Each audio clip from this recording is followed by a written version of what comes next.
سکتا، مگر مرنے کے بعد حساب ہوگا، یہاں پرنتو ہے، اور یہی ایمان کی اصل ہے۔ مرنے کے بعد حساب ہوگا، قیامت کا دن ہوگا، روز جزا ہو، اس کے بارے میں پرنتو یہاں ارشاد ہوا اللہ پر ایمان لائے ایک، اور آخرت کے دن پر ایمان لائے۔ یہ یوم آخر، آخری دن، پھر اس کے بعد پھر جو ہے وہ نعمت ہی نعمت ہے یا نقصان ہی نقصان؟ کیا خیال؟ وہ قیامت کے دن کے بعد، جی ہاں، اب آپ آزاد ہو۔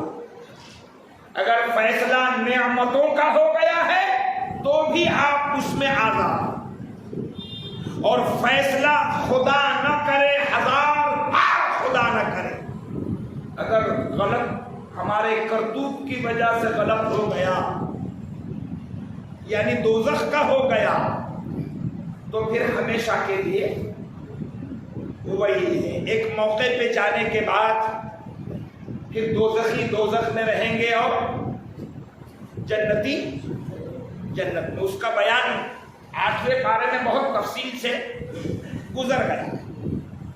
چلیے، والیوم الآخر، 2 باتیں ہو گئی نہیں، آگے اس کے اور سمبول بیان ہو رہا ہے۔ کون مسجدیں آباد کریں گے؟ اللہ پر بھروسہ ایک، آخرت پر بھروسہ 2، تیسری کوالٹی کون؟ من، وہ جو اقام الصلاۃ، نماز قائم رکھیں گے، بس اسی کو لائق ہے کہ وہ مسجد کی نگرانی کرے۔ اس آیت کی روشنی میں مسجد کمیٹی کا بھی وشلیشن ہے، اس آیت کی روشنی میں مسجد کی کمیٹیوں کا بھی حساب ہے۔ معافی چاہتا ہوں میری کمیٹیوں سے۔ کون مسجد کی تعمیر کرے گا؟ ایک، تعمیر میں کئی معنی آئے، بنانا، تعمیر کرنا، حفاظت کرنا، نگرانی کرنا، یہ سب پہلے سن چکے ہیں۔ اور وہ سب کے سب کرنے والے کون؟ جو اللہ پر ایمان لائے، آخرت پر ایمان لائے، اور پتا چلا کمیٹی ہے اور نماز نہیں۔ بولیے بولیے، یہ ہے تفسیر، ہے مجال کسی کی؟ کوئی دیکھنے والا نہیں ہے۔ وہ اقام الصلاۃ، نماز بھی قائم رکھنی ہوگی، اسی کو حق ہے کہ وہ مسجد کی نگرانی کرے۔ مذاق سمجھا؟ کیسے سہولتیں پیدا کرو گے مسجد سے غائب رہ کر؟ نمازیوں کی سہولتیں آپ کو کرنی ہوگی نا۔ کیسے؟ جب آپ خود رہو گے تو سمجھ میں آئے گا کیا نفع ہے، کیا نقصان ہے، کیا اچھا ہے، کیا برا ہے، کیا کمی ہے، کیا بیشی ہے۔ آنا پڑے گا۔ اور سنو، یہ تیسری کوالٹی ہے، بات ختم نہیں ہوئی، آگے سنو۔ کمیٹی کی کوالٹی چل رہی ہے، جو مسجد تعمیر کرے، جو مسجد کی حفاظت کرے، جو نگرانی کرے، جو سنبھالے، اس میں اور بھی کوالٹی ہے۔ کیا؟ اللہ پر بھروسہ، آخرت پر بھروسہ، نماز قائم رکھے۔ چوتھا، وآت الزکاۃ، اور زکات بھی ادا کریں گے وہ، وہی جو زکات دیں گے وہی اللہ کی گھروں کو آباد رکھیں۔ ایک بات بولوں، زکات سے مسجد کا کیا تعلق؟ زکات تو آپ کے پرسنل تجوری سے جڑ کے ہے نا۔ زکات کا تعلق کہاں سے ہے؟ آپ کے مال سے ہے، آپ کے موڑی سے ہے، آپ کے تجارت سے ہے، آپ کے تجوری سے ہے، الماری سے ہے۔ مگر اللہ کے گھر کی نگرانی کرنے کے لیے جو اپنے مال کی نگرانی نہیں کر سکا، وہ خدا کے گھر کی نگرانی کیا کرے گا؟ ہائے ہائے ہائے، یہ ہے وہ آتا زکات، اس کی زکات بھی ٹائم ٹو ٹائم نکالتا ہوگا، وہ اللہ کے گھر کی آبادی کا حصہ۔ یہاں کہیں ایسا نہ ہو کہ سننے والے سمجھے کہ مول صاحب صرف کمیٹی کو ہی لپیٹ رہے ہیں، ہر مسلمان اس میں شامل ہے، ہر مسلمان شامل ہے، کیونکہ آپ آباد کرنے تو آ رہے ہیں نا، وہ سنبھالنے آ رہے ہیں، آپ آباد کرنے آ رہے ہیں، تو اب آپ تو وہی کریں گے جو زکات دیں گے۔ بات اور بھی چل رہی ہے، بولو سبحان اللہ۔ کوالٹی ہے نماز پڑھنے والوں کی کوالٹی، 5ویں کوالٹی آ رہی ہے، 5ویں کوالٹی، وَلَن يَخْشَ إِلَّا اللَّهُ، اور اللہ کے گھر کو آباد تو وہی کریں گے کون؟ جو اللہ کے سوا کسی سے ڈرتے ہی نہیں، اللہ کا خوف بس، کچھ اللہ کا خوف رکھیں تو وہ بالکل مسجد میں نماز پڑھیں گے، آبادی رکھیں گے، اس کی نگرانی کریں گے، خیال کریں گے، وہ ساری چیزیں جو کوالٹی کی ہے وہ کریں گے جو اللہ سے ڈرتے، وَلَن يَخْشَ إِلَّا اللَّهُ، کسی سے ڈرتے ہی اللہ کے سوا کسی سے نہیں ڈرتے۔ اچھا صاحب، کمیٹی کے لیے میں نے بہت ساری باتیں بولا تو کچھ لوگوں کو سمجھ میں آئے گا مول صاحب نے کمیٹی کو زبردستی کھینچے۔ سنیے، تفسیر میں خود ہی مفسر صاحب نے لکھ دیا ہے، اس آیت میں یہ بیان کیا گیا کہ مسجدوں کے آباد کرنے کے مستحق صرف مومن ہیں، اور مسجدوں کے آباد کرنے میں یہ سارے امور بھی شامل ہے، جھاڑو دینا، صفائی کرنا، روشنی کرنا، مسجدوں کو دنیا کی باتوں سے بچا کے رکھنا۔ مسجدیں عبادت کرنے اور ذکر کرنے کے لیے بنائی گئی ہیں، اور علم اور درس کے لیے بھی مسجدوں کو استعمال کیا جاتا ہے۔ سبحان اللہ۔ جیسا کہ آپ اس وقت درس میں مصروف ہیں، نماز ہو چکی ہے، سب بیٹھے ہیں، اللہ کا کلام سن رہے ہیں، اس کی تشریح سمجھ رہے ہیں، یہ بھی مسجد میں کام کرنے کا ایک راستہ۔ تو یہ سب جو کرتے ہیں وہ یہ 5 کوالٹی کے حصے دار ہیں، اللہ پر بھروسہ، آخرت پر بھروسہ، نماز قائم رکھنا، زکات دینا، اور اللہ کے سوا کسی سے نہیں ڈرنا۔ اگر یہ 5 کوالٹی آ گئی تو جانتے ہو فائدہ کیا ملے گا؟ بولو، سنیے، آپ ریزلٹ لیجیے، آپ لیجیے، انعام لیجیے۔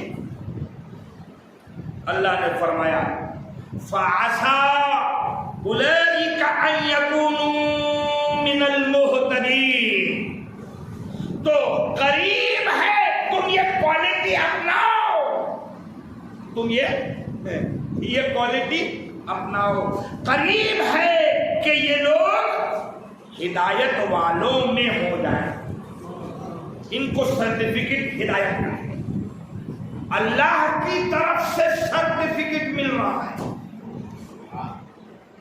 جی، اب تم کو خود سے بولنے کی ضرورت نہیں ہے، یہ 5 کوالٹی آ جائے تو پھر قرآن سرٹیفکیٹ دے رہا ہے کہ یہ ہے ہدایت والے، ان کو ہدایت۔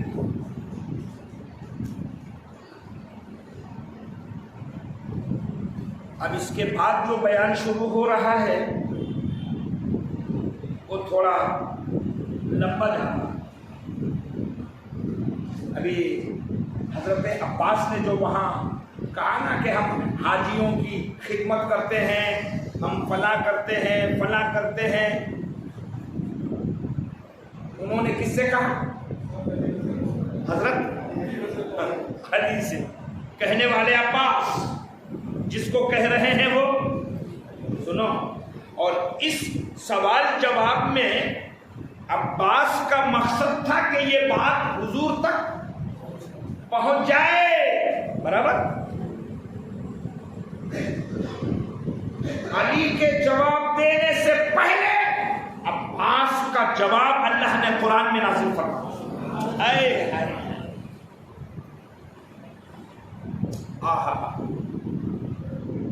ایمان تو لائے نہیں، اور وہ حاجیوں کی خدمت اور کعبے کی خدمت اور یہ جھاڑو اور یہ متولی اور یہ اس کو بہت بھاری سمجھ رہے ہے نا. ایسی ہوا. اجعلتم سقایت الحاج وعمارت المسجد الحرام کمن آمن باللہ والیوم الآخر وجاہد فی سبیل اللہ. باپ رے باپ، یہ بہت ایک دم ٹیمپو والا مضمون آ گیا. کہا کس نے تھا؟ عباس نے، کہ ہم کعبے کی خدمت کرتے ہیں اور حاجیوں کو کھلاتے پلاتے ہیں. سنو، حضرت عبد المطلب کے گھرانے میں جتنے لوگ بھی کعبے کا طواف کرنے آتے تھے نا، بولو، ان سب کو ہاتھوں سے کھلاتے تھے، چور چور کے کھلاتے تھے. یہ عبد المطلب کے گھر والے بہت خدمت گزار. حضور صلی اللہ علیہ وسلم کے دادا کے گھر میں کعبے کی چابی تھی، متولی شپ تھی، اور جتنے لوگ حج کرنے آتے تھے وہ سب کی خدمت تھی. وہی تو بول رہے ہیں عباس کہ ہم نے یہ بدر کے میدان میں ایسا ایسا کرے، وہ بول رہے، اور ہمارے پرکھوں میں ایسا کر رہے، وہ نہیں بول رہے. تو اس کو چیلنج کیا قرآن نے. اجعلتم سقایت الحاج، کیا تم نے حاجیوں کی سبیل وعمارت المسجد الحرام اور مسجد حرام کی خدمت، یہ بڑے بڑے کام تمہاری نظر میں ہے، اس کام کو بہت مہتو جانا ہے تم نے کس کے مقابلے میں؟ آگے کمن آمن باللہ والیوم الآخر، کیا وہ اللہ پر اور آخرت پر ایمان لانے کے مقابلے میں ہے؟ تم کیا سمجھ رہے ہو؟ سمجھ رہے ہیں آپ مضمون؟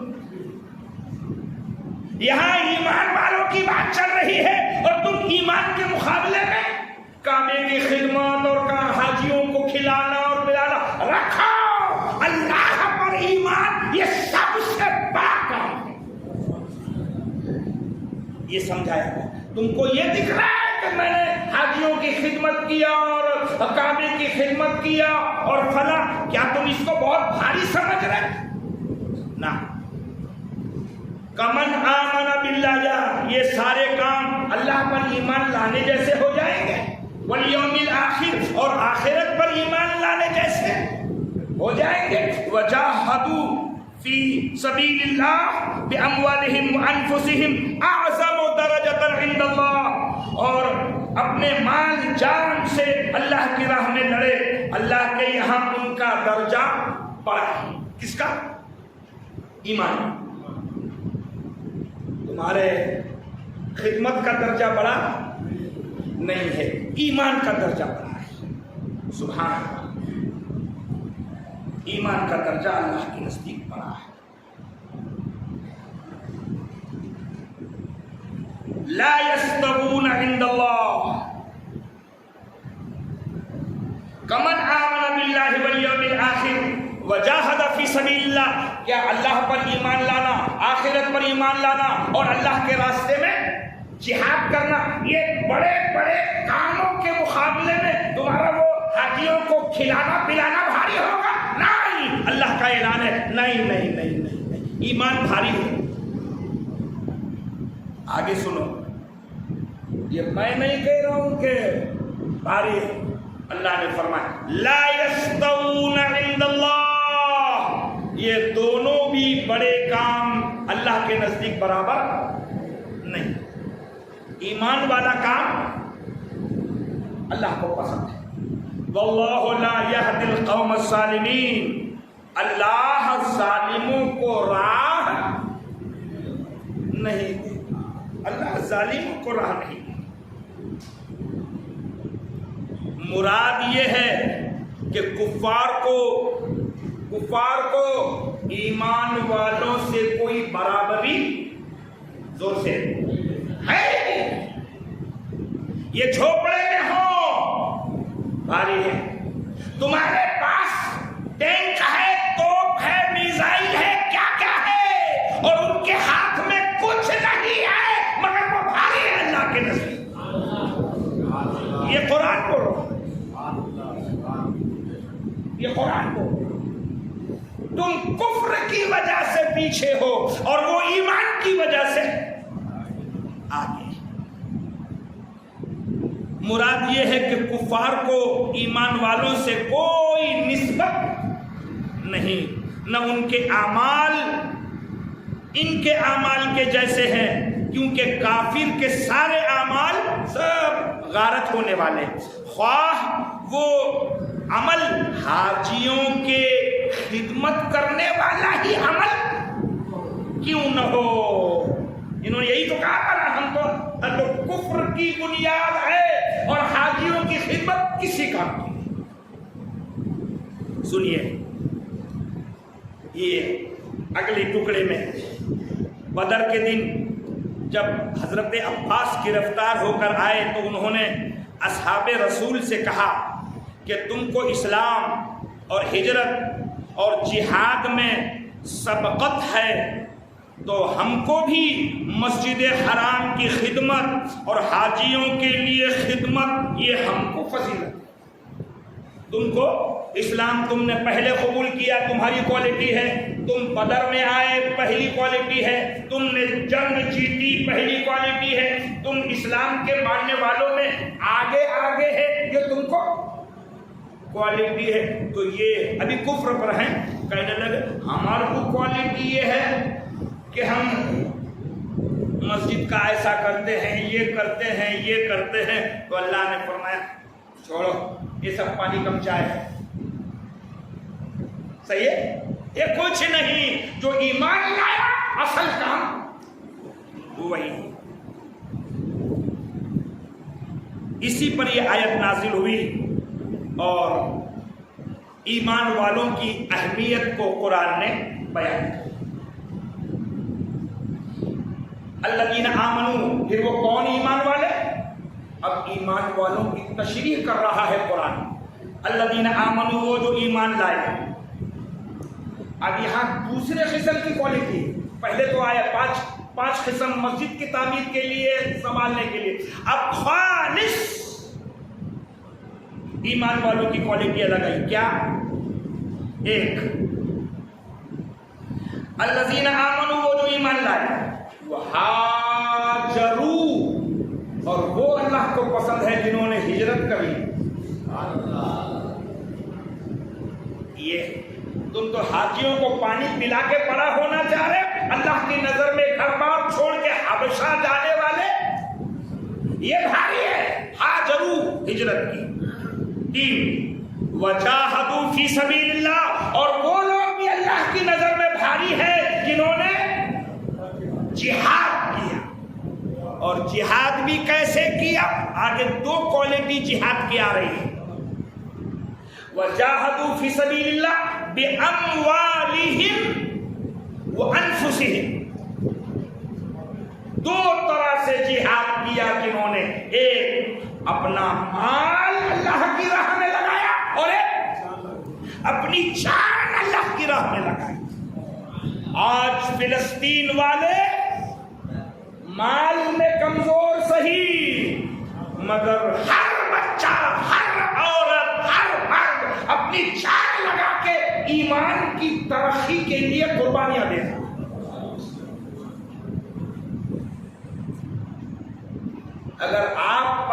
وقت آئے تو میں تھوڑا سا انتظار میں ہے، ہم انشاءاللہ ہم یہاں کی کوشش کرنے والے ہیں، تو پھر فلسطینیوں کے بعض آباد کاری کے لیے دل کھول کے آپ کو مال سے ان کی مدد کرنے کا موقع آئے گا، اور ہم نے جی جان سے ان کی مدد کرنی چاہیے، کریں گے انشاءاللہ۔ آگے فرمایا اللہ نے جو ایمان لائے، ہجرت کیا، اللہ کی راہ میں جہاد کیا اپنے مال اور اپنی جان سے، اب ان کو تمغہ دیکھو۔ جب کوئی بندہ بہت محنت کر لیتا ہے تو تمغہ ملتا ہے، ایوارڈ ملتا ہے۔ اب دیکھو قرآن ایوارڈ دے رہا ہے، کام چار کیا؟ ایمان، ہجرت 2، اور جہاد مال سے اور جان سے 4۔ یہ کر لیا کسی نے تو سنیے، اعظم درجۃ عند اللہ، اللہ کے یہاں یہ ہے بڑا درجہ، یہ بڑا درجہ ہے۔ خالی پانی پلا کے سمجھ رہے کہ ڈنگ ڈنگ، کچھ نہیں، اللہ کے پاس بڑا درجہ تو یہ ہے۔ سبحان اللہ۔ چلیے اور ایک سرٹیفکیٹ، یہ بڑا درجہ ہے، ہاں، وَأُولَئِكَ هُمُ الْفَائِزُونَ، یہ دوسروں سے بڑے رتبے پر ہیں، اور سنو یہی مراد کو بھی پہنچے ہیں۔ اصل کام تو یہ، اصل کام یہ۔ اب ان کو بشارت دے رہا ہے پروردگار سبحان اللہ، اور ایک لائن میں وہ بشارت پڑھ کے سنا دیتا ہوں اور آج کی گفتگو ختم۔ یہ مراد کو پہنچ گئے ہیں، یہی اصل کام کر چکے ہیں۔ تب جانتے ہو یہ مراد کو پہنچے ہوئے لوگوں کو قدرت کی طرف سے کیا ملتا ہے؟ سنیے، قرآن گواہی دے رہا ہے اس کی کہ اب قدرت کی طرف سے انعام لے لو۔ کیا؟ سنیے، یبشرہم ربہم برحمت منہ ورضوان وجنات لہم فیہا نعیم مقیم۔ یہ پوری ایک آیت یہ خوشخبری ہے۔ کیا؟ اللہ فرما رہا ہے جو ایمان لائے، ہجرت کیا، مال خرچ کیا، جان قربان کی، یہ بڑا درجہ ہے، یہی مراد کو پہنچ رہے ہیں، ان کو اللہ کی طرف سے خوشخبری سناؤ۔ کیا؟ ان کا رب انہیں خوشی سناتا ہے۔ یبشرہم، یہ کامیاب لوگوں کو اللہ خوشیاں سناتا ہے۔ کائے کی خوشخبری، سنیے، کائے کی ایک پہ بات پوری نہیں ہو رہی ہے، اب آگے سنیے۔ ایک، بے رحمت، اللہ یہ کامیاب لوگوں کو خوشخبری سناتا ہے، بے رحمت منہ، اپنی طرف سے رحمت اتارنے کی خوشخبری۔ نہ گھبراؤ مسلمانوں، خدا کی شان باقی ہے، ابھی اسلام زندہ ہے، ابھی قرآن باقی ہے۔ یہ ظالم کیا سمجھتے ہیں جو اپنے دل میں ہنستے ہیں، ابھی تو کربلا کا آخری میدان باقی۔ یہ اللہ فرما رہا ہے کہ اللہ کی طرف سے رحمتوں کی خوشخبری ہے انہیں، ایک۔ دوسری، وہ رضوان، یہ بھی خوشخبری ہے۔ رضوان